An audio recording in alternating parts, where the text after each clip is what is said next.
Hello दोस्तों, मैं सौरभ आप सभी का स्वागत करते हैं अपने यूट्यूब चैनल आरआरबी माहौल पे। तो दोस्तों, आरआरबी एएलपी 2025 का एग्जाम डेट आपका सीबीटी वन का अनाउंस कर दिया गया है आरआरबी की तरफ से।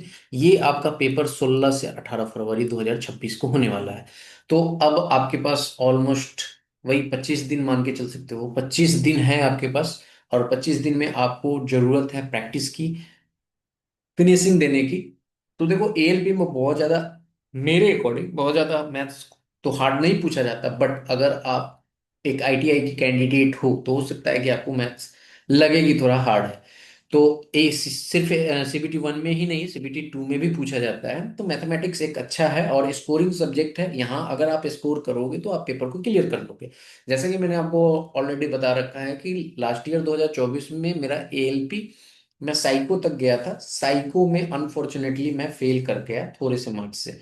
साइको मेरा क्लियर नहीं हो पाया। अगर होता तो मार्क्स मेरे अच्छे थे, हो सकता था मैं लोको पायलट बन गया होता, बट ये अपने अपनी किस्मत की बात होती है। खैर, मैं आपको यहाँ पर प्रीवियस ईयर पेपर के क्वेश्चन के सॉल्यूशन कराने वाला हूँ, जो कि आपकी होने वाली है 25 नवंबर 2024 की शिफ्ट वन की मैथमेटिक्स की। ठीक है, तो सेशन को पूरा वॉच कीजिएगा। आपको चैनल पे जो है लास्ट ईयर के जितने भी पेपर हुए हैं सारे पेपर के सॉल्यूशन में कराऊंगा, और साथ ही साथ टाइम है हमारे पास 25 दिन। तो इन बचे हुए दिनों में मैं आपको प्रैक्टिस मॉक भी यहाँ पर कराने वाला हूँ, इसलिए आप चैनल को सब्सक्राइब कर लेना रेलवे के लिए। ठीक है, और अपने दोस्तों तक भी शेयर करना। अगर आपको अच्छा लगे वीडियो तो जरूर शेयर करना। ठीक है, चलो सेशन को स्टार्ट करते हैं। जैसा कि पहला क्वेश्चन आपके पास दिया गया है, मैं आपको पहले एक चीज समझा दूं। यहाँ पे आप लैंग्वेज को लेकर बिल्कुल भी परेशान मत होना कि इंग्लिश में दिया है। ठीक है, आपको मैं एक्सप्लेन सारी चीजें हिंदी में करूंगा। If the mode of the following data is 7, then find the value of k. कह रहा है कि इस डेटा में ना, इस डेटा का मोड जो है वो हमारे पास 7 है। तो के की वैल्यू फाइंड करनी है। देखो, मोड कैसे निकालते हैं। मोड हम निकालने का फॉर्मूला, मतलब क्या तरीका है कि जो डेटा आपका दिया गया है, जो डिजिट है ना, उसमें जो सबसे मैक्सिमम बार रिपीट हुआ रहता है वही हमारा मोड हो जाता है। तो यहाँ पे अगर आप देखोगे तो दो जो है हमारा वो सिर्फ एक बार आया हुआ है। ठीक है, दो एक बार आया है, चार जो है एक बार आया है, छः एक दो तीन तीन बार आया है। अब देखो, छह के बाद सात ही आएगा, तो सात, यहाँ पे पांच देखो एक ही बार आया है। ठीक है, तो सात की मोड कब होगा, जब वो सात जो है वो चार बार आएगा तब। तो अगर हम देखेंगे तो एक बार आ चुका है, दो बार आ चुका, तीन बार आ चुका है। तो चौथे बार के लिए हमें क्या करना है, यहाँ पे देखोगे 2k+1, तो इसको सात बनाना है। तो हमें पता है कि के जगह पे थ्री अगर रख देंगे तो ये सात बन जाएगा, 6+1 7 बन जाएगा। तो यानी कि के की वैल्यू थ्री आ जाएगी। नेक्स्ट क्वेश्चन कहा गया कि out of his total income Sanjay spend 20% on house rent. ठीक है, देखो हमारे पास क्या होता है ना कि इनकम के दो पार्ट होते हैं। ठीक है, इनकम के दो पार्ट होते हैं। एक होता है एक्सपेंसेस, खर्च। ठीक है, एक्सपेंस होता है, और दूसरा होता है सेविंग। वो कह रहा है कि भैया हम मानते हैं कि वो 100 रुपए कमा रहा था संजय। ठीक है, हम मान लिए 100 रुपए कमा रहा था, और 100 रुपए कमा रहा था तो उसमें वो 20%, यानी कि 100 का 20 रुपए वो खर्च कर रहा था। और बचा उसके पास कितना, तो आप कहोगे कि 100 में से 20 चला जाएगा तो बचा 80। अब 80 का 70% भी खर्च कर रहा था। ठीक है, तो यहां से अगर आप देखोगे तो ये 56 रुपए, यानी कि वो 56 रुपए और खर्च कर रहा था। तो ये 76 हो जाएगा। तो बचा कितना रहा था, तो आप कहोगे 24। ठीक है, तो हमारे अकॉर्डिंग जो है, संजय जो है सब चीज खर्च करने के बाद 24 रुपए बचा रहा था। बट क्वेश्चन कह रहा है कि नहीं, 24 रुपए नहीं बचा रहा है, वो बचा रहा है 1800 रुपए। यानी कि इसका कितना गुना, तो इसका 75 गुना जो है वो बचा रहा है। तो कहीं ना कहीं जो इनकम है वो हमने 100 माना था, ये भी 100 ना होके इसका 75 गुना हो जाएगा, और इनकम हमारे पास आ जाएगा 7500। तो ऑप्शन नंबर कौन सा सही हो जाएगा, दो। नेक्स्ट पे आते हैं, कहा गया कि द एलसीएम ऑफ 24, 42 एंड 56 क्या होगा। तो देखो, 24, 42 एंड 56 सिंपल सा है। यहां से दे दो 12, 21, 28। भैया ये तीन से चला जाएगा, चार ती 12, सात या 21, ये 28 आ जाएगा। अब यहाँ पे सात से दे देंगे तो चार एकम चार, सात एकम सात, सात चौक 28। यहाँ पे चार से दे देंगे, चार एकम चार, चार आ गया। तो यहाँ पे क्या आ जाएगा, सात या 21 और चार दूना 8, तो 168। ऑप्शन नंबर दो। ठीक है, नेक्स्ट क्वेश्चन कहा गया है कि find the total surface area of a cylinder. ठीक है, cylinder whose radius base is 7 centimetre and height is 12। तो यानी कि आपका आर ये है, एच ये है, तो क्या फॉर्मूला होता है टोटल सरफेस एरिया का? 2 पाई आर इंटू में आर प्लस एच, यही तो होता है। आंसर में देखेंगे ऑप्शन में कि हर एक ऑप्शन में ना उसकी यूनिट डिजिट अलग अलग है और पाई इंक्लूडेड है, तो पाई की वैल्यू हम नहीं रखेंगे, पाई को एज इट इज रख देंगे।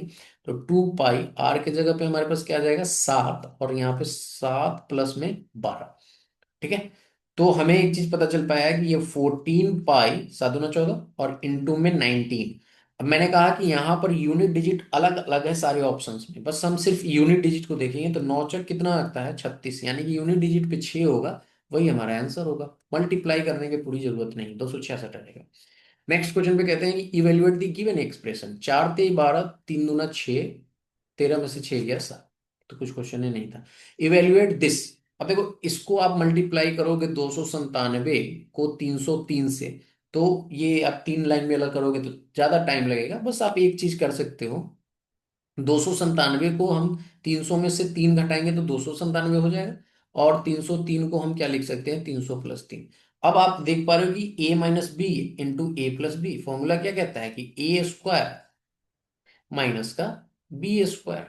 तो ए स्क्वायर यानी कि 9 पे 4 जीरो माइनस का 9, तो कितना आ जाएगा भैया 89991।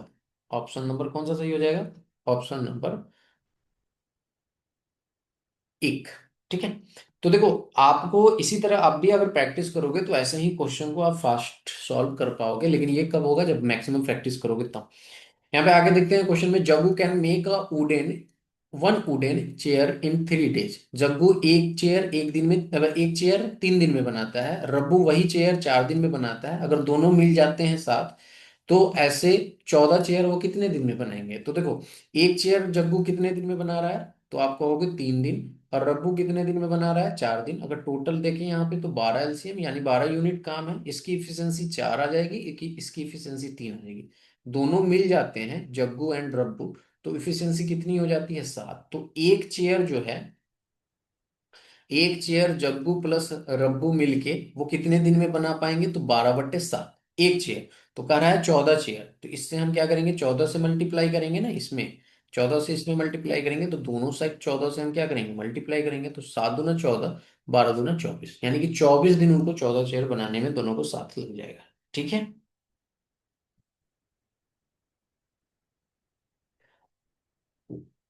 क्लियर है। Next, if a regular polygon has a 20 diagonals, then the number of side of his polygon, this polygon, कुछ भी नहीं करना होता, ये जो है आपका डायगोनल है d है, तो d का फॉर्मूला होता है n × n - 3/2, बस d की जगह पे 20, n जो है वो नंबर ऑफ साइड्स को डिनोट करता है, n - 3/2। तो ये आ जाएगा भैया 40, तो n² माइनस का 3n इज इक्वल टू 40। ये 40 इधर आएगा तो n² - 3n - 40 is equal to 0। अब यहां से n² माइनस का 8n प्लस का आपका यहाँ पर n -40 इज इक्वल टू 0। तो यहां से n अगर हम कॉमन ले ले तो n - 8, और यहाँ पे +5 कॉमन ले ले तो n - 8 इज इक्वल टू 0। अब n की वैल्यू क्या आ जाएगी, n + 5 एक आएगा और एक आ जाएगा n - 8 इज इक्वल टू 0। तो n की वैल्यू 2 आ जाएगी, एक -5 आएगा और एक 8 आ जाएगा। तो आपको पता है माइनस में तो हो नहीं सकता, तो ये पॉसिबल नहीं है, तो हमारे पास क्या आ जाएगा साइड्स की संख्या कितनी आ जाएगी 8, पॉजिटिव वाला लेते हैं। ठीक है। नेक्स्ट क्वेश्चन पे आते हैं, देखो a car can cover 275 kilometre in 5 hour. ठीक है। If its speed is reduce by 5 kilometre per hour, then how much time will the car take to cover a distance 250 kilometre. वो कह रहा है ना कि कार जो है 275 किलोमीटर 5 आवर में कंप्लीट करती है। तो देखो सबसे पहले कार की स्पीड निकालते हैं। तो स्पीड का फॉर्मूला क्या होता है, डिस्टेंस अपॉन में टाइम। तो डिस्टेंस हमारे पास इनिशियली कितना था 275, टाइम वो कितना ले रहा था 5 आवर। तो ये कितने की स्पीड से जा रहा है, ये 55 किलोमीटर पर आवर की स्पीड से 275 किलोमीटर को 5 घंटे में कंप्लीट कर दे रहा था। अब क्वेश्चन में आगे कह रहा है कि उसकी अगर स्पीड जो है 5 किलोमीटर पर आवर घटा दें, तो जब 5 किलोमीटर पर आवर घटाओगे तो हमारे पास कितना बचेगा, नया जो स्पीड है वो, यहाँ पे स्पीड न्यू वाली जो है वो कितनी आ जाएगी, तो आप कहोगे 50 किलोमीटर पर आवर। ठीक है।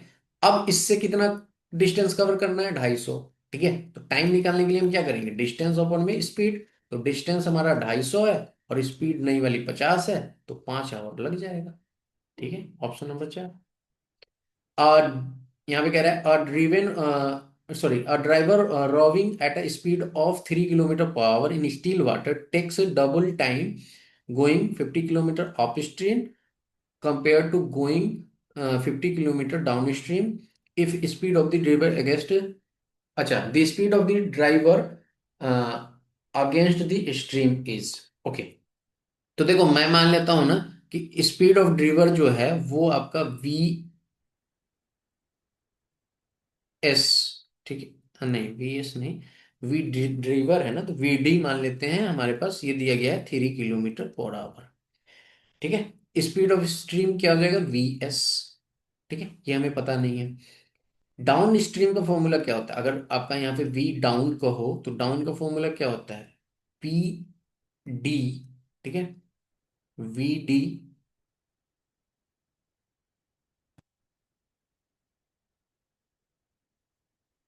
वी डी, और यहाँ पे आपका मतलब कि यहाँ पर आपका ड्रीवर में से प्लस हम करेंगे तो कितना आ जाएगा,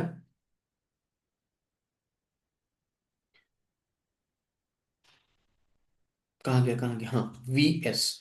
और यहाँ पर अगर, सॉरी मैं ये गलत लिख रहा हूँ ना, वी अप ना, वी अप, ठीक है। अगर वी हम डाउन लिखें, डाउन स्ट्रीम का, तो वी डी माइनस का वी एस। अब आपको पता है कि स्पीड हमारा यानी कि टोटल डिस्टेंस हमारे पास कितना है, 50 किलोमीटर ही है, सेम डिस्टेंस है।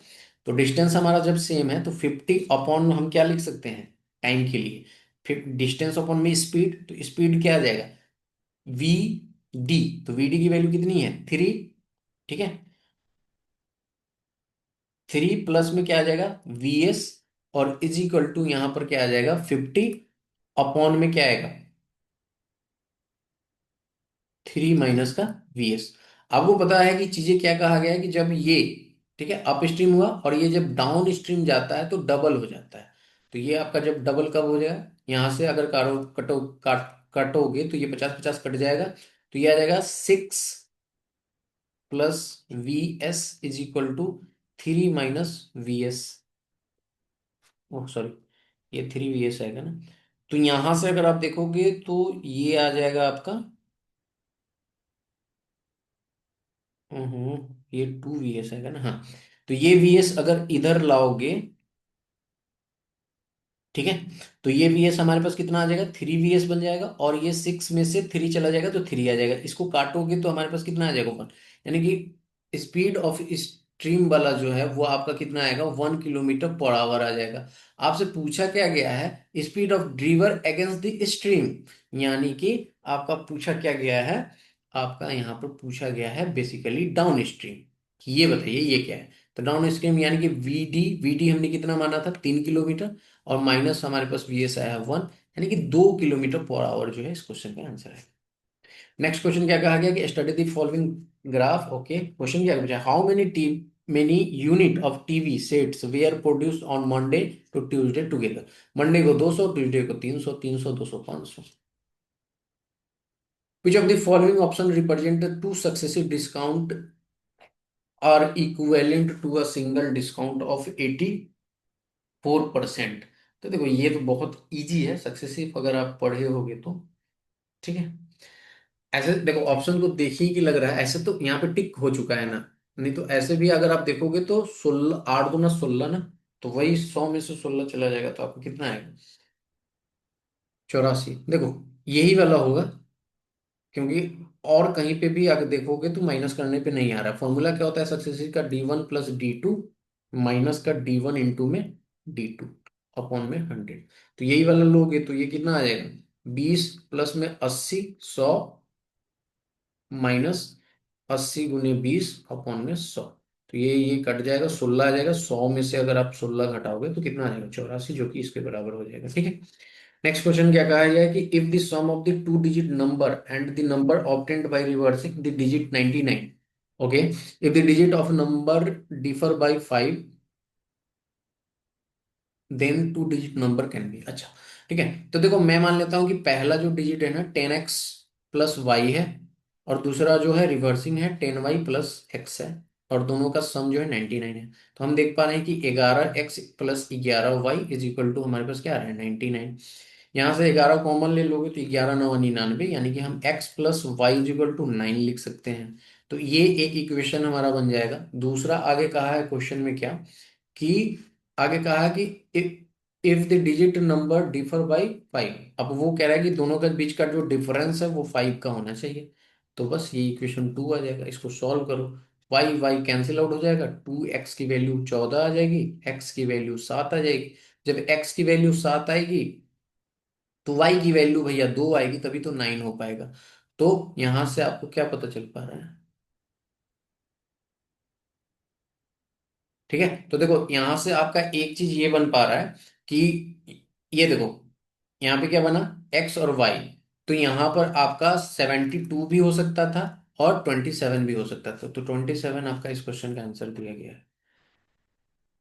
कहा गया कि a solid metallic sphere of radius 12 centimetre is melted and recast in form of a small sphere of radius 2 centimetre, how many small sphere of are formed. कभी भी आपका जब भी मेल्टिंग वाला क्वेश्चन पूछे कि बड़े स्फीयर से छोटे स्फीयर हम मेल्ट करके बना रहे हैं, तो इसके लिए आप एक फॉर्मूला याद रखा करो, कुछ भी नहीं लिखा करो।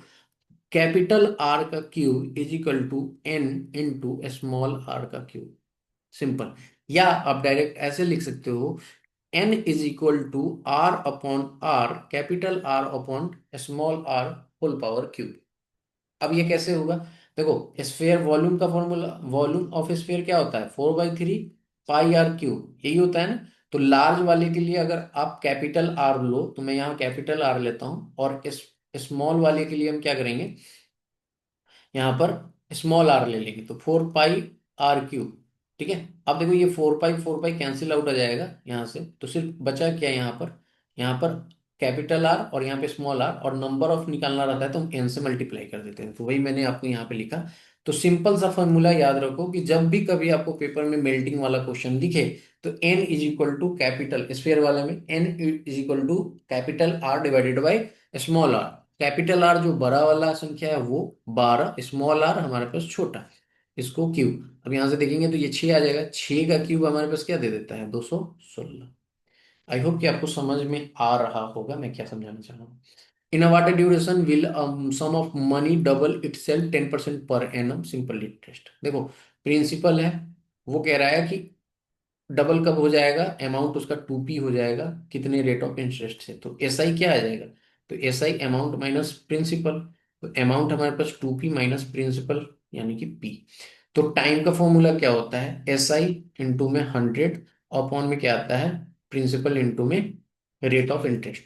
तो एस आई हमारे पास p है, 100 अपॉन में p इंटू में रेट ऑफ इंटरेस्ट 10%, p से p कैंसिल आउट हो गया, तो ये 10 ईयर हमारे पास टाइम निकल कर आ गया। ऑप्शन नंबर एक। नेक्स्ट क्वेश्चन का आगे, इफ A/B = 3/2, तो देखो A/B हमारे पास क्या है,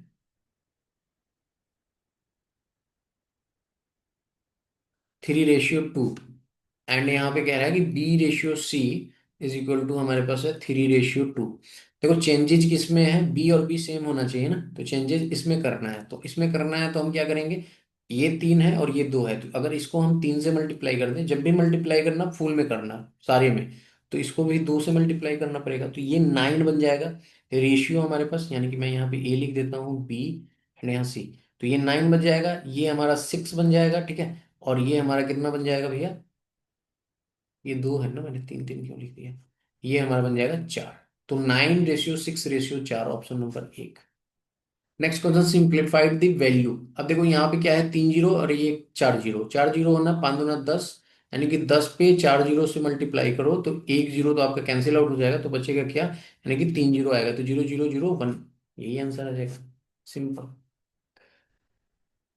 नेक्स्ट क्वेश्चन का आगे कि a tree breaks and fall to the ground such that its upper part is still partially attached to its stem at what height did it break. अच्छा, वो पूछ रहा है किस हाइट से वो ब्रेक हुआ है, वो हमें बताना है। If the original height of the tree was 24 metre, it take an, अच्छा ठीक है। देखो एक ट्री है जिसकी हाइट है 24, जस्ट इसकी हाइट है 24 मीटर। ठीक है, ये कहीं एक पार्ट से ना, यहां से मैं इसको, ठीक है, मान, हम सोचते हैं, मैंने देखा कि यहां से ये ब्रेक हो रहा है। ठीक है, यहां से ये ब्रेक हुआ। ठीक है, फिगर के लिए, बस समझने के लिए समझ जाना। ठीक है, ये 30 डिग्री का एंगल बना रहा है। ठीक है, यहां से ये ब्रेक हुआ है, यहां से लेकर, यानी कि यहां से लेकर, ठीक है, ये वाला जो है यहां तक 24 मीटर है। तो ये जो ब्रेक हुआ है ना, इसकी हाइट पूछी है, यहां से लेकर यहां तक की हाइट, तो हमने मान लिया एच। ठीक है, नाम दे देते हैं एम एन पी क्यू। ठीक है, अब देखो आपको पता चल पा रहा है कि ये साइन थीटा के साथ एंगल बन रहा है, तो हम क्या लिख सकते हैं, sine theta is equal to hypotenuse upon, sorry, perpendicular upon में हाइपोटेनियस। तो परपेंडिकुलर हमारे पास क्या आ जाएगा, परपेंडिकुलर हमारे पास क्या है, एम क्यू, हाइपोटेनियस क्या आ जाएगा, एम एन।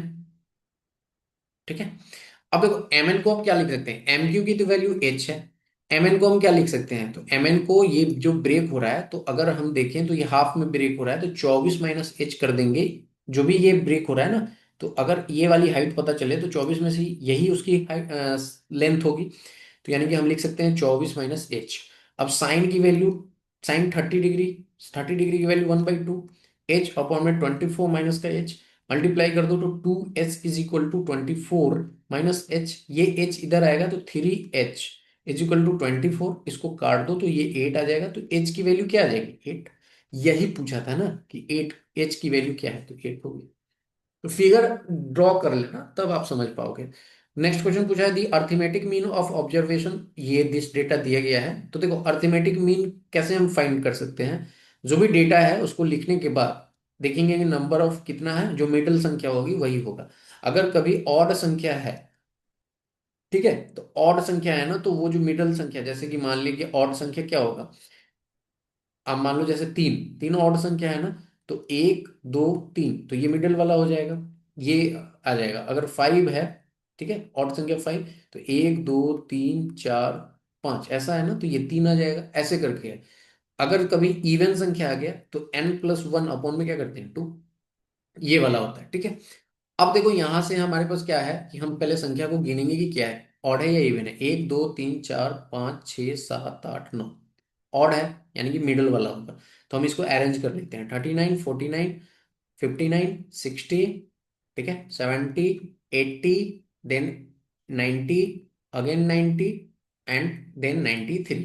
अब मिडिल वाला हमें पकड़ना है, यानी कि हमें यहाँ पे 9 है ना, तो आप देखोगे तो चार इधर से और चार हमारा इधर से गया, तो 70 will be the correct answer.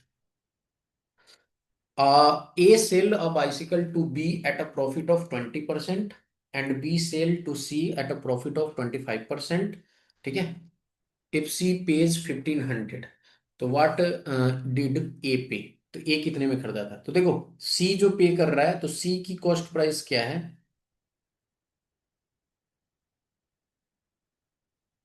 C की कॉस्ट कॉस्ट प्राइस कितनी है, 1500। अब C की 1500 जो कॉस्ट प्राइस है, वो B की क्या होगी, सेलिंग प्राइस होगी। तो हमें पता चल चुका है बी का एसपी जो है वो कितना है भैया, 1500 है। ठीक है, अब यहां से देखो बी जो बेच रहा है उसको कितने परसेंट प्रॉफिट पे बेच रहा है, 25%। 25% की अगर फ्रैक्शन वैल्यू देखोगे तो 1/4, यानी कि 4 रुपए में खरीद कर वो 1 रुपए के प्रॉफिट के साथ 5 रुपए में बेच रहा है। तो बी की कॉस्ट प्राइस जो है वो 4 रुपए थी, एक्चुअल में होनी चाहिए थी, और सेलिंग प्राइस 5 रुपए।